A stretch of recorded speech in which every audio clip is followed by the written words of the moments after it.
এসে বলছে ইন্নী লাকুম মিনান নাসিহিন, আমি তোমাদের জন্য উপদেষ্টা, আমি তোমাদেরকে সুন্দর নসিহত করতে এসেছি। তোমরা যদি আমার নসিহত শুনো, আমার নসিহতের উপর আমল করো, তাহলে তোমরা চিরদিন যুবক থাকবা, চিরদিন তোমরা চিরস্থায়ী রাজত্ব পাবা। যত ধরনের ভালো ভালো নসিহত করা যায়, যত ধরনের লোভনীয় নসিহত করা যায়, সব শয়তান আদম আলাইহিস সালামকে নসিহত করছে একজন উপদেষ্টার বেশ নিয়ে। তখন আদম আলাইহিস সালাম তাকে ভালো মনে করে, তাকে প্রকৃত উপদেষ্টা মনে করে সবকিছু ভুলে গিয়ে আল্লাহ রাব্বুল আলামিনের ওই ফল খেতে যে নিষেধ করেছিলেন ওই কথা ভুলে গিয়ে এবার আদম আলাইহিস সালাম হাওয়া আলাইহিস সালাম ফল খেয়ে নিয়েছে। যখন আদম আলাইহিস সালাম ফল খেয়ে নিলেন, এবার বুঝতে পারলেন ফাযাল্লাহুমা শাইতান। এবার আল্লাহ রাব্বুল আলামিনের নির্দেশ যখন অমান্য হয়ে গেল, তখন এবার আদম আলাইহিস সালাম আর হাওয়া আলাইহিস সালাম বুঝতে পারলেন যে এই নসিহতকারী, এই উপদেশ দানকারী ছিল শয়তান। এবার শয়তানের সাথে মানুষের পরিচয় হলো। তো আপনি কি মনে করেছেন শয়তান মরে গেছে? ইবলিস কি মরে গেছে? শয়তান কি মরে গেছে? মারা যায়নি। শয়তানের আপনাকে পথভ্রষ্ট করার অভিজ্ঞতা একদিনের দুই দিনের নয়। আপনার বয়স কত হবে? 30 বছর। সর্বোচ্চ আপনার বয়স 80 বছর, সর্বোচ্চ আপনার বয়স 100 বছর। কিন্তু শয়তান হাজার হাজার লক্ষ কোটি কোটি বছর ধরে মানুষকে পথভ্রষ্ট করে আসছে। শয়তানের মানুষকে পথভ্রষ্ট করার অভিজ্ঞতা লক্ষ লক্ষ কোটি বছরে। শয়তান আপনাকে প্রথম পথভ্রষ্ট করতে আসেন। শয়তান কোটি কোটি বছর ধরে মুসলমানকে, কোটি কোটি বছর ধরে মানুষকে পথভ্রষ্ট করে আসছে। কিন্তু আমি আপনি তো কোনোদিন শয়তানকে নিয়ে কেন? যেই বাক্যটা দিয়ে আল্লাহ রাব্বুল আলামিন কোরআনুল কারীম তেলাওয়াত শুরু করতে বলছেন, যেই বাক্য দিয়ে আল্লাহ রাব্বুল আলামিন কোরআন তেলাওয়াত শুরু করতে বলছেন, আমি আপনি কোনোদিন এই বাক্যটা নিয়েও তাদাব্বুর করে দেখিনি। অথচ আল্লাহ রাব্বুল আলামিন কতবার বলছেন আফালা ইয়াতাদাব্বারুনাল কোরআন, তারা কোরআনুল কারীমকে নিয়ে কেন চিন্তা করে না? আনা আলা কুলুবিহিম আকফালুহুম, না তাদের অন্তরে তালা মেরে দেওয়া আছে, তারা কেন কোরআনুল কারীমকে নিয়ে চিন্তা ভাবনা করে না? আপনি কি মনে করেছেন শয়তান ওখানেই মরে গেছে, শয়তান ওখানেই শেষ হয়ে গেছে? শুধু আদম আলাইহিস সালামের কাছে শয়তান উপদেষ্টা সেজে এসেছিল? না, এই কথা নয়। শয়তান বাংলার মাটিতে এই রকম হাজারো স্টেজে দাঁড়িয়ে থেকে, শয়তান এই পুরো পৃথিবীতে, শয়তান এই পুরো বিশ্বে এই রকম হাজারো স্টেজে দাঁড়িয়ে থেকে সাধারণ তাওহীদি জনতাকে পথভ্রষ্ট করছে। শয়তান বাংলাদেশের শত শত গ্রামের মাহফিলে, তাফসীর মাহফিলের স্টেজে দাঁড়িয়ে থেকে বাংলার তাওহীদি জনতার ঈমানকে নিয়ে ছিনিমিনি খেলছে। প্রমাণ নেবেন? এত বড় শয়তান, এত বড় শয়তান, এত বড় শয়তান যে যেই জেনার ভয়াবহতার কথা বলে আল্লাহ রাব্বুল আলামিন কোরআনুল কারীমকে পরিপূর্ণ করে রাখলেন, তাওহীদি জনতার সামনে দাঁড়িয়ে, মুসলমান জনতার সামনে দাঁড়িয়ে, প্রত্যেকটা মানুষ যারা এই স্টেজের সামনে দাঁড়িয়ে আছে সবাই মুসলমান, সবাই ইমানদার। এইরকম ইমানদারদের সামনে দাঁড়িয়ে থেকে হুজুর ব্যভিচারিণীর কথা বলে। এইরকম ইমানদার মুসলমানের সামনে দাঁড়িয়ে থেকে একজন হুজুর বলে মহান রব্বুল আলামিনের নাম নিয়ে অমুক ব্যভিচারিণীর দিকে তাকাও। নাউযুবিল্লাহি মিন যালিক। আপনি বুঝতে পারেননি? আপনি তো মনে করেছেন আমি বড় টুপি মাথায় দিয়ে আছি, আমার গায়ে বড় জুব্বা আছে, মানে আমি বড় হুজুর। আপনি মনে করেছেন আমার দাড়িগুলো সাদা হয়ে গেছে, আপনি মনে করেছেন আমি লাঠি হাতে করে নিয়ে ঘুরি, আপনি মনে করেছেন আমার পিছনে 1000 হাজার হাজার ছাত্র আছে, আমার কথা শোনার জন্য হাজার হাজার মানুষ জমায়েত হয়, এর মানে সে মনে হয় আল্লামা। আপনি জেনে রাখেন, স্পষ্টভাবে জেনে রাখেন, এইরকম শত শত শয়তান বাংলাদেশের মুসলমানদের এইরকম তাফসীর মাহফিলে দাঁড়িয়ে থেকে বাংলাদেশের মুসলমান জনতাকে নসিহত করছেন। আপনাকে শয়তানকে আগে চিনতে হবে। যতক্ষণ পর্যন্ত আপনি শয়তানকে চিনতে পারবেন না, ততক্ষণ পর্যন্ত আপনি প্রকৃত আপনার ঈমানের উপর শক্তিশালী হতে পারবেন না, ততক্ষণ পর্যন্ত আপনি ঈমানের উপর টিকে থাকতে পারবেন না। আপনি দেখেন আল্লাহ রাব্বুল আলামিন এই শয়তানকে সামনে রেখে কতগুলি পদক্ষেপ গ্রহণ করেছেন। আল্লাহ প্রথমত, মহান রব্বুল আলামিন প্রথমত এই শয়তান শব্দটাকে কোরআনুল কারীমে ৮০ বারের বেশি উল্লেখ করেছেন, একবার দুইবার নয়। শয়তান শব্দটাকে ৮০ বারের বেশি উল্লেখ করেছেন। আল্লাহ রাব্বুল আলামিন শয়তানকে খারাপ জিন বললেও পারতেন, কিন্তু আল্লাহ রাব্বুল আলামিন শয়তানকে খারাপ জিন বললেন না কোরআনুল কারীমে। আল্লাহ রাব্বুল আলামিন শয়তানকে ওয়াসওয়াসা দানকারী জিন বললেন না। আল্লাহ রাব্বুল আলামিন শয়তানকে ইবলিস বললেও পারতেন, আল্লাহ রাব্বুল আলামিন শয়তানকে ওয়াসওয়াসা দানকারী ইবলিস বলেননি কোরআনুল কারীমে। আল্লাহ রাব্বুল আলামিন যে এই কুমন্ত্রণা দানকারীর জন্য শয়তান শব্দটা নির্বাচন করেছেন, এর পিছনেও একাধিক কারণ রয়েছে। আপনি তো কোনোদিন কোরআনুল কারীমের শব্দ নিয়ে তাদাব্বুর করেননি, কি কারণ থাকতে পারে? আল্লাহ রাব্বুল আলামিন কোরআনুল কারীমে যখন জিন শব্দ ব্যবহার করেন, তখন আল্লাহ রাব্বুল আলামিন তার একটা মাখলুকাতকে উদ্দেশ্য করেন, যাদেরকে ওয়ামা খালাকতুল জিন্না ওয়াল ইনসা ইল্লা লিয়াবুদুন, যাদেরকে আল্লাহ রাব্বুল আলামিন তার ইবাদতের জন্য সৃষ্টি করেছেন। যখন এই জিন আদমকে সিজদা করতে অস্বীকার করলো, যখন এই জিন শুধুমাত্র আল্লাহর সাথে নাফরমানি করেছে, জিন শুধু কার সাথে নাফরমানি করেছে? আল্লাহর সাথে নাফরমানি করেছে। তখন আল্লাহ রাব্বুল আলামিন জিনকে কি বললেন?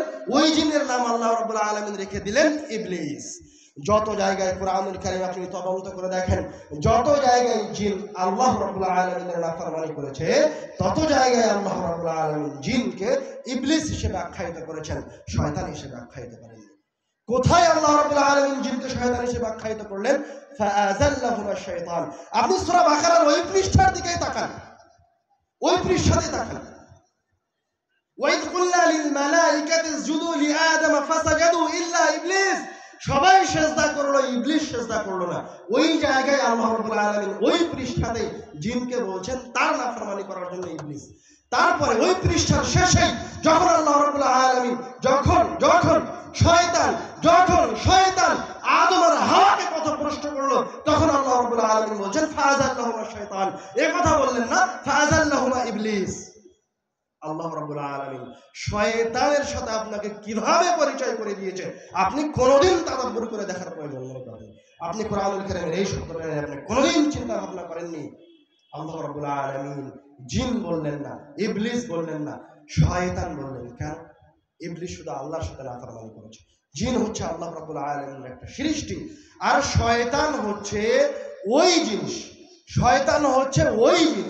যে আল্লাহ রাব্বুল আলামিনের নাফরমানি করেছে তো করেছে, আল্লাহ রাব্বুল আলামিনের নাফরমানি করেছে তো করেছে, তার আরো একটা খারাপ গুণ আছে, সেটা হচ্ছে সে মানুষকেও পথভ্রষ্ট করেছে। তার মাঝে মানুষকে ওয়াসওয়াসা দিয়ে পথভ্রষ্ট করার ক্ষমতা আছে।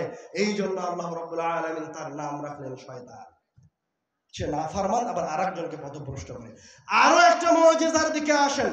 আল্লাহ রাব্বুল আলামিন শয়তান শব্দটা শিন, ইয়া, তা, আলিফ, নুন এই কয়টা অক্ষর দিয়ে না লেখে, এই কয়টা অক্ষর দিয়ে শয়তান শব্দটা গঠন না করে অন্য কোন অক্ষর দিয়ে অন্য কোন একটা নাম গঠন করতে পারতেন। আল্লাহ রাব্বুল আলামিন কেন এই 5টা অক্ষর দিয়ে এই বস্তুর নাম নির্ধারণ করলেন? আপনি কোনদিন চিন্তা ভাবনা করে দেখেন? শয়তান শব্দের প্রথম অক্ষর কি? শিন। শিন যখন উচ্চারণ করবেন, যারা মাখরাজ বুঝেন তারা বুঝতে পারবেন। শিনকে আরবি ভাষায় বলা হয় হুরুফুত তাফাশশি। হুরুফুত তাফাশশি মানে যে অক্ষরগুলি উচ্চারণের সময় তার আওয়াজটা ছড়িয়ে ছিটিয়ে যায়। শিন যখন আপনি উচ্চারণ করছেন তোর এই আওয়াজটা ছড়িয়ে ছিটিয়ে যাচ্ছে, এর উচ্চারণটা আপনার ছোট ছোট ছিদ্র দিয়ে বের হয়ে আসছে। তো আল্লাহ রাব্বুল আলামিন শিন অক্ষরটা এই জন্য শুরুতে নির্বাচন করলেন। শয়তানও এরকম সূক্ষ্ম, শয়তান ছোট ছোট ছিদ্র দিয়ে আপনার লোমকূপ দিয়ে আপনার শরীরে ঢুকে যাবে। শয়তান আপনার ছোট ছোট ভুল দিয়ে আপনার ভিতরে ঢুকে যাবে। শয়তান ছড়িয়ে ছিটিয়ে আছে আপনার আশেপাশে। এই জন্য আল্লাহ রাব্বুল আলামিন হুরুফুত তাফাশশির একটা অক্ষর নির্বাচন করলেন। তারপরে আসেন আল্লাহ রাব্বুল আলামিন আরেকটা অক্ষর নির্বাচন করেছেন, তার নাম হচ্ছে ত। আরবি ভাষায় ত হচ্ছে হুরুফুশ শিদ্দাহ। আরবির অক্ষরগুলির মাঝে সবচেয়ে শক্তিশালী অক্ষরের একটা অক্ষর হচ্ছে ত। যারা মাখরাজ উচ্চারণ করতে জানেন, যারা মাখরাজ জানেন, ওরা জানেন যে ত উচ্চারণ করতে কতখানি শক্তি লাগে। অন্য কোনো অক্ষর উচ্চারণ করতে এত শক্তি লাগে না। আল্লাহ রাব্বুল আলামিন এই শয়তান শব্দের মাঝখানে ত অক্ষরকে নিয়ে এসেছেন। আপনি যখন এই শব্দটা উচ্চারণ করবেন তখন আপনি এই উচ্চারণের সাথে সাথে আপনার অন্তরে এটা অনুভব করেন, আপনার অন্তরে এটা অনুভব করেন যে শয়তান বড় শক্তিশালী। শয়তান এত শক্তিশালী যে আল্লাহ রাব্বুল আলামিন স্বয়ং নিজে শয়তানকে বলছেন শয়তান হচ্ছে সুলতান, শয়তান হচ্ছে রাজাধিরাজ। হুরুফ শিদ্দাহ শক্তিশালী, সবচেয়ে শক্তিশালী অক্ষরটা নির্বাচন করা হয়েছে শয়তান অক্ষরটা গঠন করতে। আরো একটা অক্ষর নির্বাচন করা হয়েছে, সেটা হচ্ছে আলিফুল মাদ। শয়তান তয়ের পরে যা আপনি আলিফটা এই যে মাদ টানছেন, এই আলিফের নাম হচ্ছে আরবিতে হুরুফুল ইসবা। ইসবা মানে কি? আকালতু ওয়া শাবিআতু। যারা আরবি বুঝেন তারা ভালো বুঝতে পারবেন। আকালতু ওয়া শাবিআতু মানে আমি খেয়েছি এবং আমার পেটটা ভরে গেছে। খাওয়ার পরে পেট ভরে যায় না? পেটটা ভরে যায়। তো হুরুফুল ইসবা এই জায়গায় ব্যবহার করেছেন। আপনি যখন শয়তান উচ্চারণ করবেন তখন আপনি হুরুফুল ইসবা একদম পরিপূর্ণ রূপে এই শব্দটা যখন উচ্চারণ করবেন তখন আপনি এটাও অনুধাবন করবেন যে যার নাম আপনি উচ্চারণ করছেন, যার নাম আপনি মুখ দিয়ে উচ্চারণ করছেন, ওই বস্তুটা ভ্রষ্টতা, পাপাচার আর মানুষকে ওয়াসওয়াসা দেওয়ার শক্তি দিয়ে ভরপুর।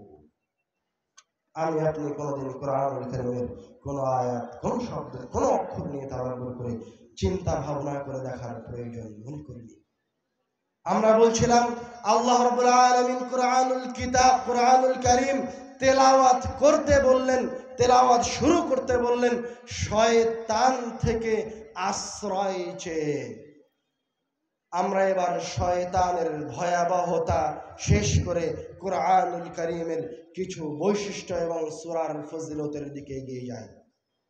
আল্লাহ রাব্বুল আলামিন কোরআনুল কারীমে বলছেন, ইয়া আইয়ুহান নাস ক্বাদ জাআতকুম মাও'ইযাতুম মির রাব্বিকুম ওয়া শিফাউন লিমা ফিস সুদূর। এই আয়াতের দিকে যদি লক্ষ্য করেন, একবার ভালো করে দৃষ্টি দেন তো দেখবেন আল্লাহ রাব্বুল আলামিন এই আয়াতটা শুরু করেছেন ইয়া আইয়ুহান নাস। আল্লাহ রাব্বুল আলামিন এই কথা বললেও পারতেন ইয়া আইয়ুহাল্লাযীনা আমানু। আল্লাহ রাব্বুল আলামিন এই আয়াতে কথা বলেননি হে আমার মুমিন বান্দাগণ। আল্লাহ রাব্বুল আলামিন আয়াতে এই কথা বলেননি হে আমার পরহেজগার বান্দাগণ, হে মুসলমানেরা, হে ধনী। আল্লাহ রাব্বুল আলামিন এই কথা বলেননি। আল্লাহ রাব্বুল আলামিন এই কথা বলেননি হে আরববাসী। আল্লাহ রাব্বুল আলামিন কি বলছেন? আল্লাহ রাব্বুল আলামিন আপনাকে আহ্বান করছেন, বলছেন যে হে অজপাড়া গায়ের মূর্খ ব্যক্তি, হে কৃষক, হে মুচি, হে ভ্যান চালক, হে রাজা প্রজা, আরব অনারব, তোমরা সবাই শোনো। قد جاءتكم موعظة من ربكم। তোমার প্রতিপালকের পক্ষ থেকে একটা কিতাব এসেছে। ওই কিতাবটা হচ্ছে মাউইযা, উপদেশ দিতে পারে। হে ইহুদি, খ্রিস্টান, নাস্তিক, বৌদ্ধ, হিন্দু, মুসলমান, ঈমানদার, বেঈমান, তোমরা শোনো। তোমাদের কারো যদি কোনো প্রকার উপদেশের প্রয়োজন হয় তাহলে তোমরা এই কিতাবের কাছে আসো। এই কিতাবে তোমাদের জন্য উপদেশ রয়েছে। তোমরা যদি এই কিতাবের কাছে আসো তো এই কিতাব তোমাদেরকে সবচেয়ে উত্তম উপদেশ প্রদান করবে। তারপরে কি করবে?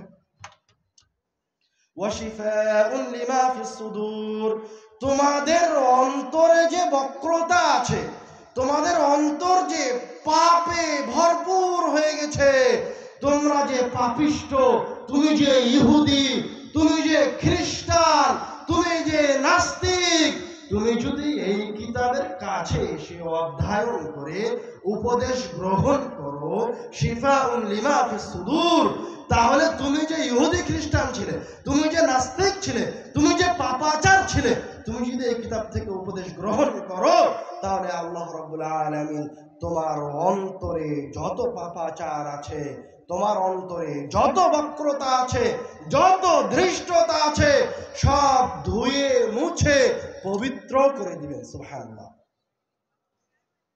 ওয়া হুদান ওয়া রাহমাতুল লিল মুমিনিন, এবং আল্লাহ রাব্বুল আলামিন আপনি উপদেশ গ্রহণ করার পরে, আপনার অন্তরকে পবিত্র করার পরে আপনি হেদায়েত অর্জন করবেন। হেদায়েত হচ্ছে কোরআনুল কারীমের সবচেয়ে শক্তিশালী, কোরআনুল কারীমের সবচেয়ে শক্তিশালী, আমাদের জন্য সবচেয়ে জরুরি ক্ষমতা, যেটা আল্লাহ রাব্বুল আলামিন কোরআনুল কারীমের মাঝে দিয়ে রেখেছেন। হেদায়েত কি জিনিস?